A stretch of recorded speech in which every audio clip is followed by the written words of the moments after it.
Hello बच्चों, मेरा नाम डॉक्टर कपिल जैन, आपका केमिस्ट्री गुरु।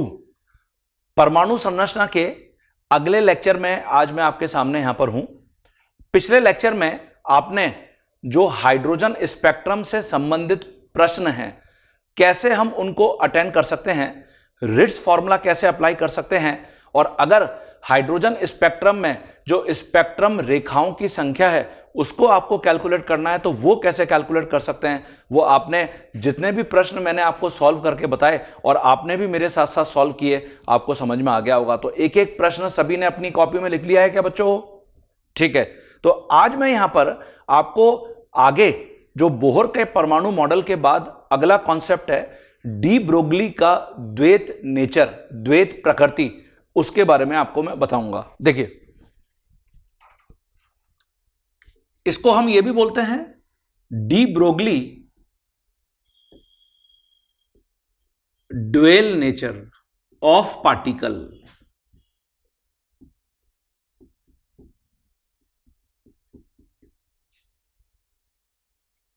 और ड्यूअल नेचर को अगर हम हिंदी में डिफाइन करेंगे तो हम इसको करेंगे कण का या कण की द्वैत प्रकृति, डी ब्रोगली सिद्धांत।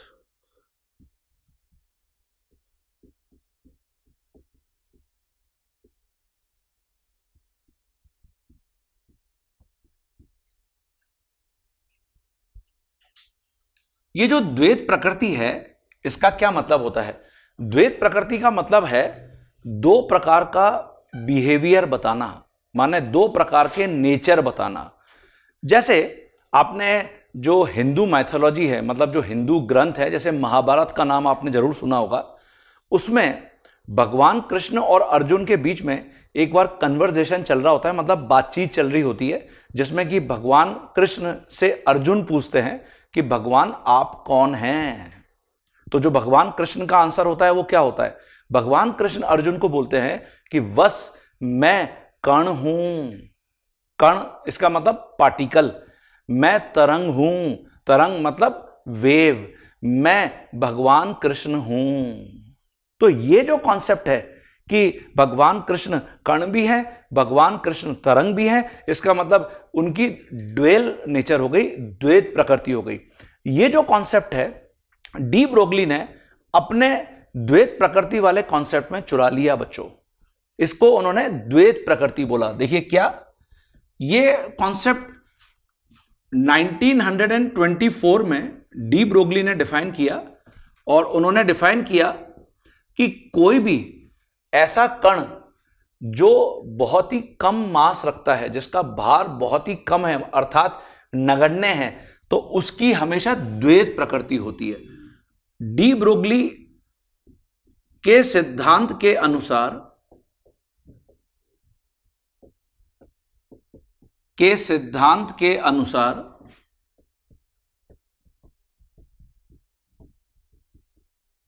वह सभी कण जिनका नगण्य भार होता है, जिसको हम एटॉमिक मास, एटॉमिक वेट कुछ भी बोल सकते हैं, यहां पे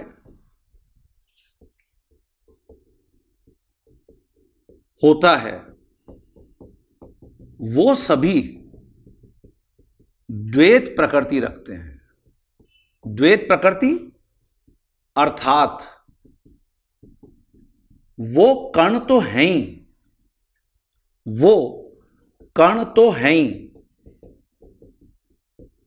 साथ में वो तरंग की भांति व्यवहार भी बताएंगे। तरंग की भांति व्यवहार भी बताते हैं। तो इसको हम बच्चों क्या बोलते हैं? ये देखिए, कण और तरंग, इसका मतलब दोनों के प्रति, दोनों के तरीके से अगर कोई भी व्यवहार बता रहा है तो उसको हम बोलते हैं द्वैत प्रकृति। तो द्वैत प्रकृति अर्थात कण तथा तरंग प्रवृत्ति, इसके लिए डी ब्रोगली ने एक समीकरण को भी इंट्रोड्यूस किया जिसको हम बोलते हैं डी ब्रोगली तरंग दैर्ध्य। ये देखिए, यदि यह मान लिया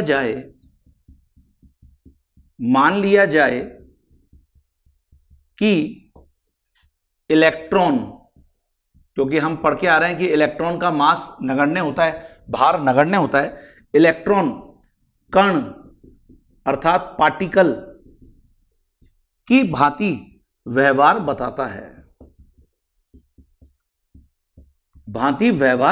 है, तो इसकी ऊर्जा हम इस समीकरण से बता सकते हैं। ये देखिए, E is equal to mc²।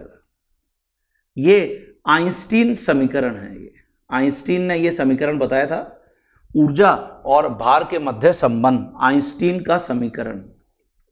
तो अगर हम ये मान लें कि इलेक्ट्रॉन एक कण है, तो हम समीकरण नंबर 1 अर्थात आइंस्टीन के समीकरण से इसकी ऊर्जा बता सकते हैं। और यदि यह मान लिया जाए कि इलेक्ट्रॉन तरंग की भांति व्यवहार बताता है, ये देखिए तरंग की भांति व्यवहार बताता है,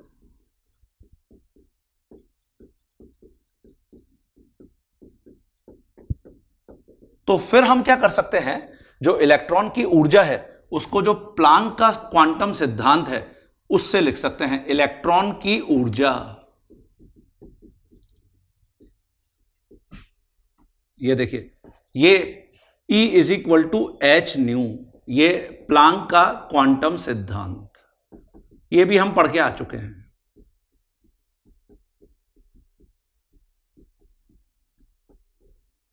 अब अगर ये मान लिया जाए कि इलेक्ट्रॉन द्वैत प्रकृति बता रहा है, अतः यदि यह मान लिया जाए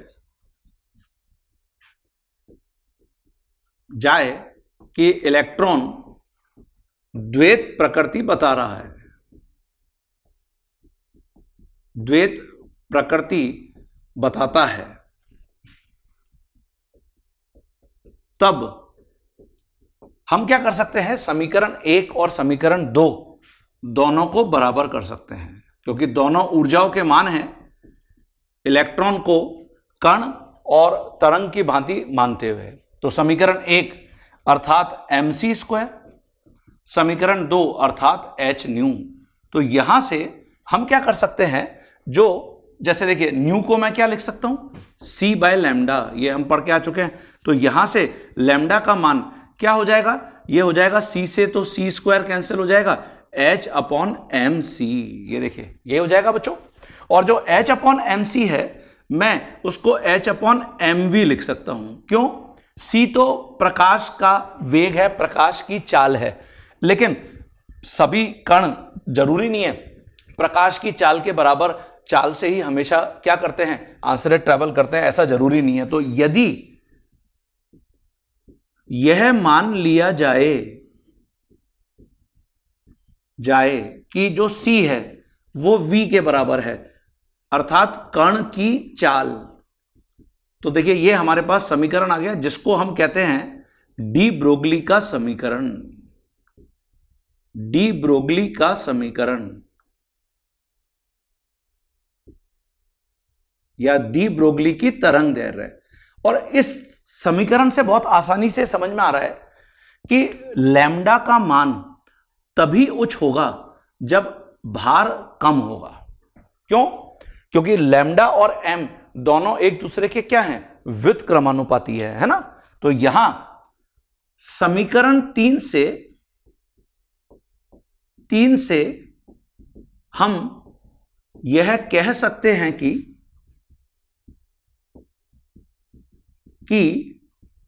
वो कण ही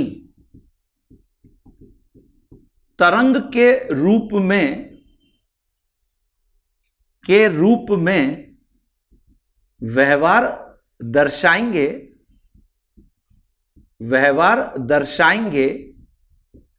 जिनके लिए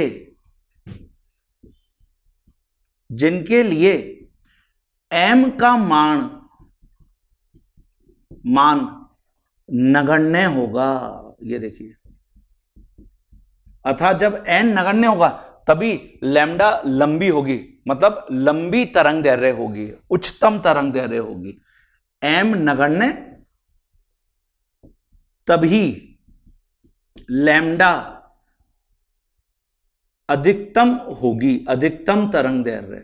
और इसी स्थिति में हम उस कण को तरंग की भांति देख पाएंगे, लैम्डा अधिकतम होगी।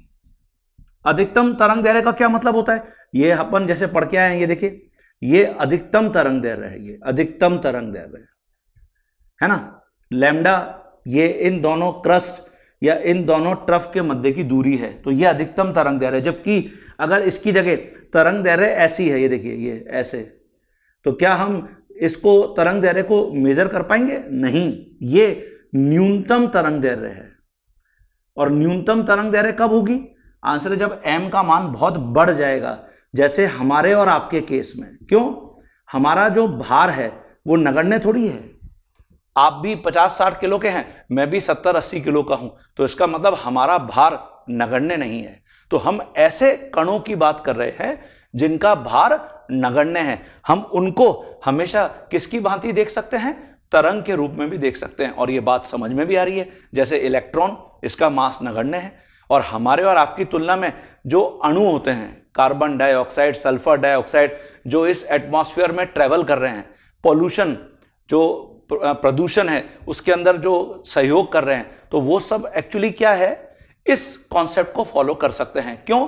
उनके मासेस नगण्य हैं। प्रोटॉन, न्यूट्रॉन, अल्फा कण, ये सबके मास हमारे और आपकी तुलना में, या जिस पेन से हम लिख रहे हैं, जिस हम ट्रेन से ट्रेवल करते हैं, हेलीकॉप्टर से उड़ते हैं, उन सबके रेस्पेक्ट में नगण्य है। तो डी ब्रोगली ने कौन से कणों को बोला है कि वो तरंग की भांति व्यवहार बताएंगे?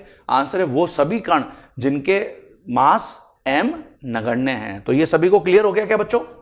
ठीक है, तो यहां पे कुछ और पॉइंट्स मैं मेंशन करता हूं, पहले इसको डिक्टेट कर लीजिए सभी। तो बच्चों जैसे यहां पे हम ये लिख सकते हैं, अतः इलेक्ट्रॉन,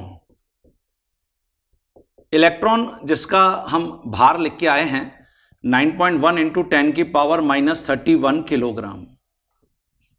प्रोटॉन जिसका भार हम लिख के आए हैं 1.67 इंटू 10 की पावर -27 किलोग्राम।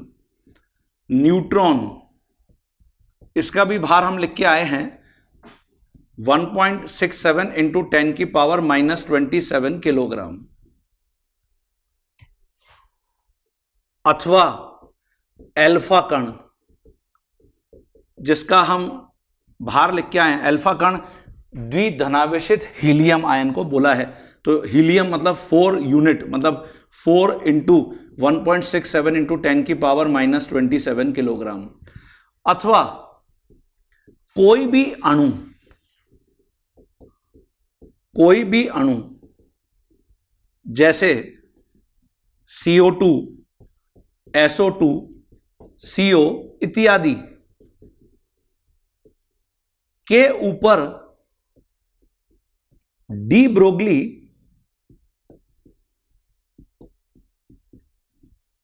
का सिद्धांत सही साबित होता है।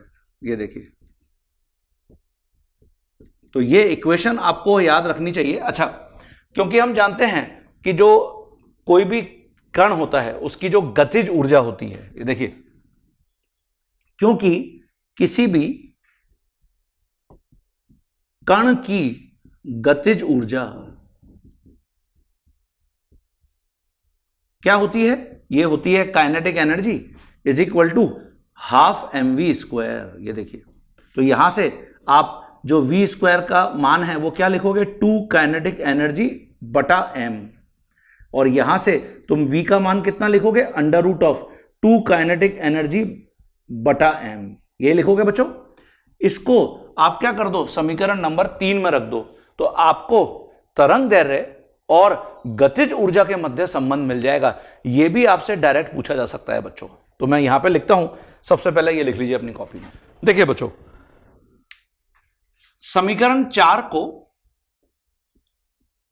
समीकरण 3 में रखने पर तो आपको क्या समीकरण मिल जाएगा? जो हमने समीकरण 3 लिख रखा है, lambda is equal to H upon M V, और वी का मान हमने लिख लिया है यहां पे, तो ये हो जाएगा under root of 2 kinetic energy divide by M. ठीक है, और हम जानते हैं क्या कि root M into root M M के बराबर होता है।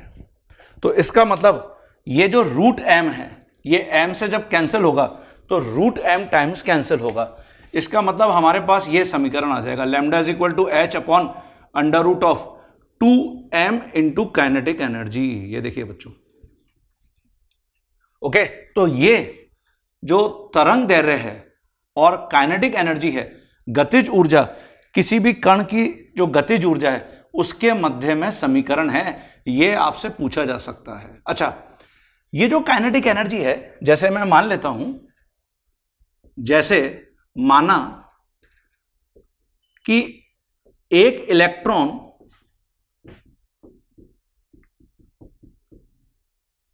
V पोटेंशियल, ये कैपिटल V है, और अभी हम यहां पे स्मॉल v लिख रहे थे, ये चाल है, ये V विभव है, पोटेंशियल। V पोटेंशियल जिसको हम विभव बोलते हैं, द्वारा चार्ज्ड दो प्लेट्स के मध्य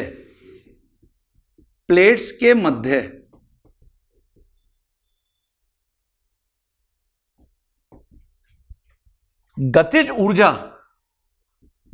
ऊर्जा जिसको हमने काइनेटिक एनर्जी बोला है, के से गमन कर रहा है,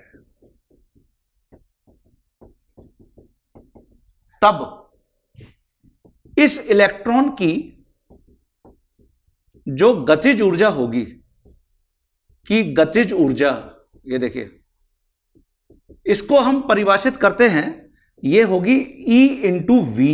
ये देखिए, kinetic energy E into V होगी। V क्या है?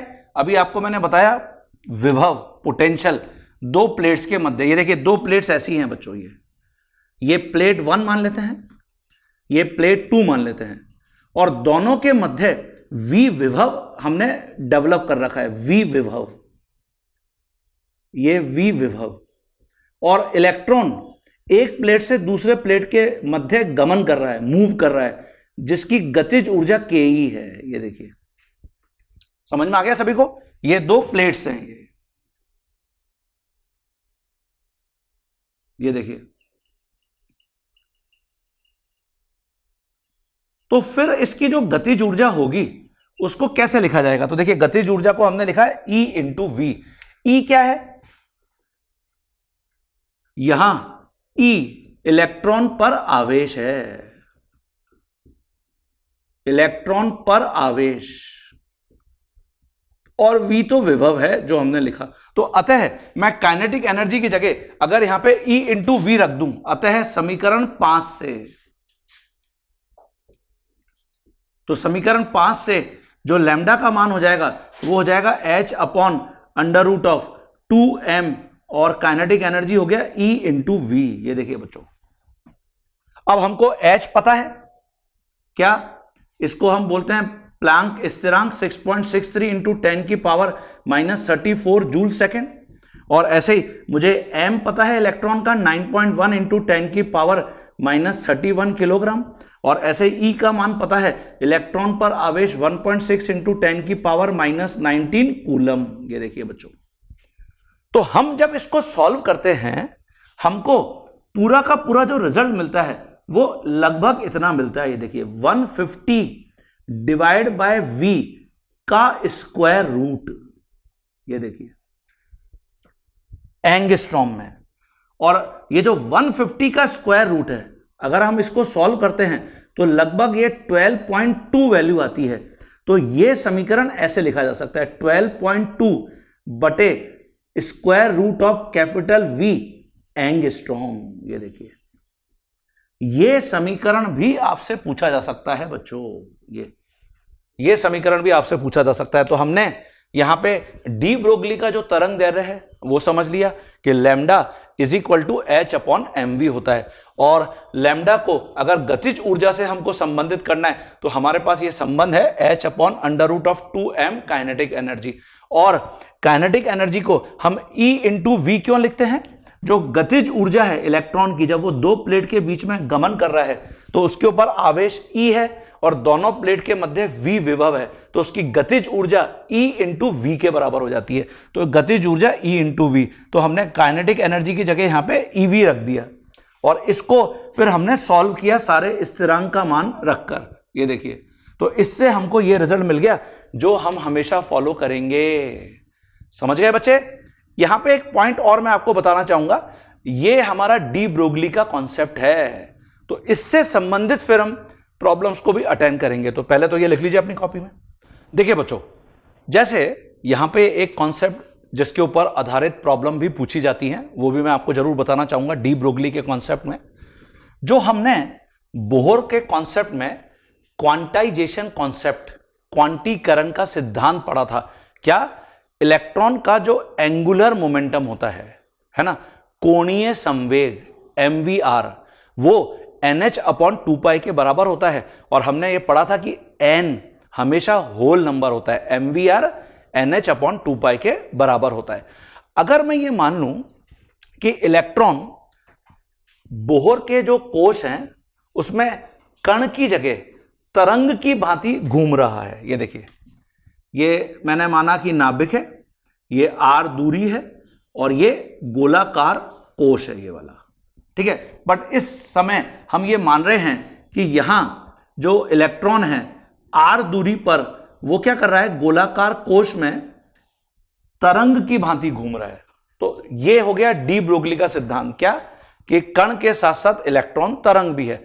अब अगर मैं क्वांटाइकरण का जो सिद्धांत है उसको डिराइव करना चाहूं तो बहुत आसानी से एक ही लाइन में कर सकता हूं। सुने जरा, डी ब्रोगली के सिद्धांत अनुसार इलेक्ट्रॉन को तरंग मानते हुए बोहर के क्वांटीकरण सिद्धांत की गणना।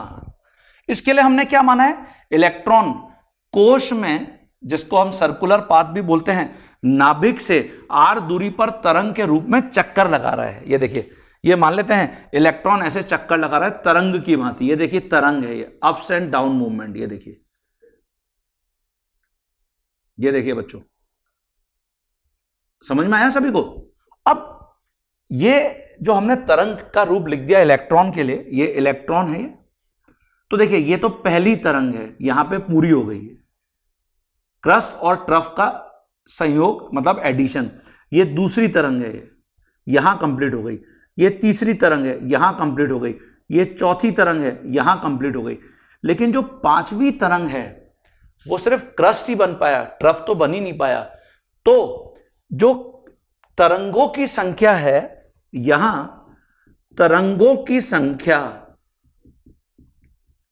संख्या भिन्नात्मक रह गई, भिन्नात्मक। डी ब्रोगली के अनुसार इस सिचुएशन में इलेक्ट्रॉन कभी भी तरंग की भांति गोलाकार कोश में चक्कर नहीं लगा पाएगा। मतलब जैसे बोहर ने माना कि इलेक्ट्रॉन केवल उन्हीं कोशों में रह सकता है जिनके लिए n का मान क्या है, होल नंबर, पूर्णांक। तो अब देखिए यहां मान लेते हैं वापस ये इलेक्ट्रॉन है और ये ऐसे घूम रहा है, ये देखिए,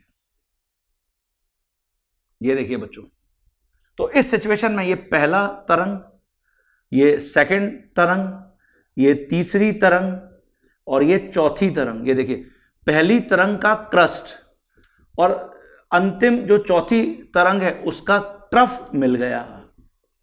तो यहां पे इलेक्ट्रॉन जो तरंग के रूप में घूम रहा है, आसानी से इस ट्रैक पर चलती रहेगी ट्रेन। मतलब अगर इलेक्ट्रॉन को मान लिया जाए कि एक ट्रेन है और एक पटरी पर ट्रेन चल रही है, तो इस सिचुएशन में इलेक्ट्रॉन नामक जो तरंग ट्रेन है वो हमेशा पटरी पर चलती रहेगी। क्यों? कोशों की संख्या और यहां पे तरंगों की संख्या, तरंगों की संख्या क्या है, पूर्णांक है। तो जैसे वहां कोशों की संख्या पूर्णांक थी, यहां तरंगों की संख्या पूर्णांक है। जबकि यहां तरंगों की संख्या क्या है, भिन्नात्मक, अर्थात इस अवस्था में जो हमारी इलेक्ट्रॉन ट्रेन है वो कभी भी तरंग के रूप में ट्रैक पर, पटरी पर नहीं चल पाएगी, पटरी से नीचे उतर जाएगी, गिर जाएगी धड़ाम। समझ रहे हैं आप? तो यहां तरंगों की संख्या भिन्नात्मक, अतः इलेक्ट्रॉन ट्रेन तरंग के रूप में चक्कर नहीं लगा पाएगी, और जबकि यहां तरंगों की संख्या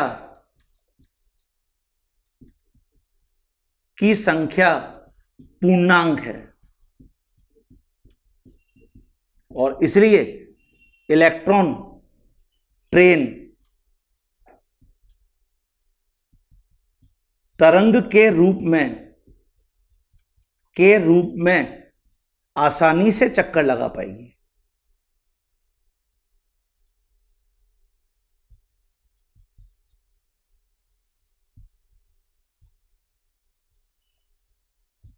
ठीक है स्टूडेंट्स, क्लियर हो गया सभी बच्चों को? तो इसके आधार पर मैं एक समीकरण और लिख सकता हूं डी ब्रोगली कॉन्सेप्ट के अंदर, तो वो भी देख लेते हैं। ये लिख लीजिए सभी अपनी कॉपी। देखिए बच्चों, तो हम यहां पे लिख सकते हैं अतः डी ब्रोगली के अनुसार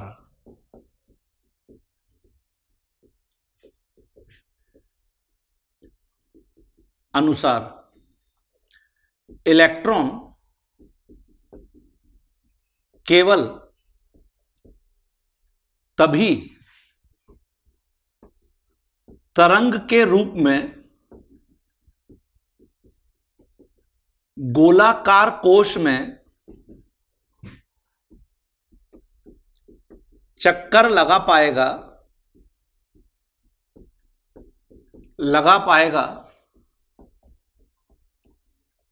जब गोलाकार कोश का सरकमफ्रेंस,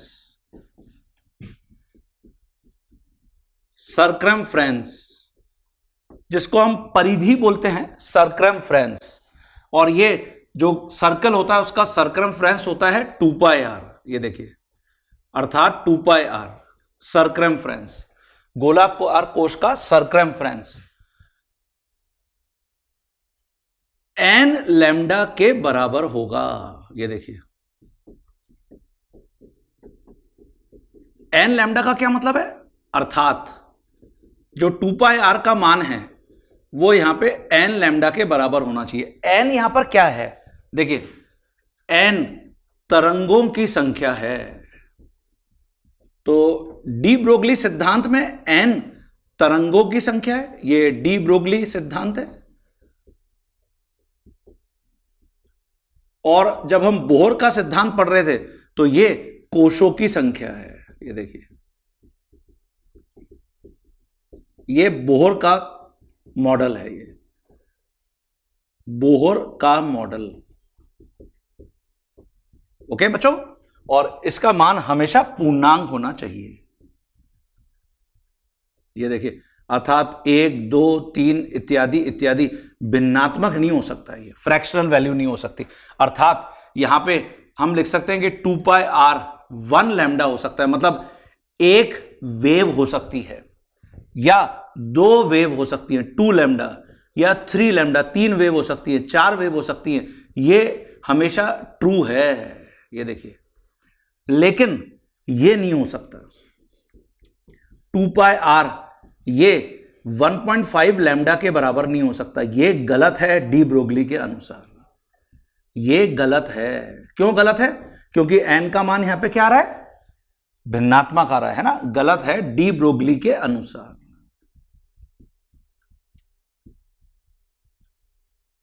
तो हमारा जो क्वांटीकरण सिद्धांत है बोहर वाला, वो तो यहां पे आया ही नहीं।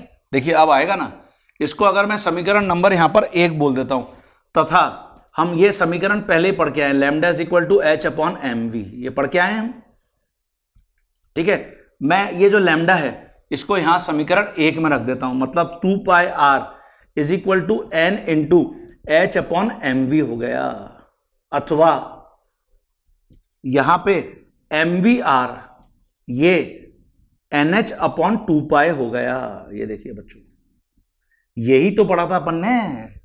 तो यहां जो N है बोहर के अनुसार कोश है और डी ब्रोगली के अनुसार क्या है, ये तरंगों की संख्या, number of waves, number of waves. तो ये पूछा जाता है एग्जाम के अंदर बच्चों, ठीक है। तो दिस इज इंपॉर्टेंट, ये महत्वपूर्ण समीकरण है। तो मुझे लगता है जो डी ब्रोगली का द्वैत प्रकृति, द्वैत नेचर का सिद्धांत है, उससे संबंधित ये सारे जो फॉर्मूलाज हैं, ये सारे जो कॉन्सेप्ट्स हैं, इनके आधार पर ही आपको प्रॉब्लम देखने को मिलेगी। तो ये सारे पॉइंट्स आप अपनी कॉपी में बहुत ढंग से डिक्टेट कर लेंगे और एक एक पॉइंट को ढंग से पढ़ लेंगे। इसके आधार पर किस प्रकार की प्रॉब्लम्स आपको देखने को मिल सकती हैं, आप जो इस लेक्चर का अगला भाग है उसमें देखेंगे और उनको आप ढंग से समझेंगे। ओके, तो ये सारे फॉर्मूलाज याद रखेंगे। चलिए, तो अगली लेक्चर के अंदर आपको मैं इनसे संबंधित प्रॉब्लम्स को सॉल्व करता हुआ दिखूंगा। तो उसके लिए तैयार रहिएगा। मिलते हैं बच्चों।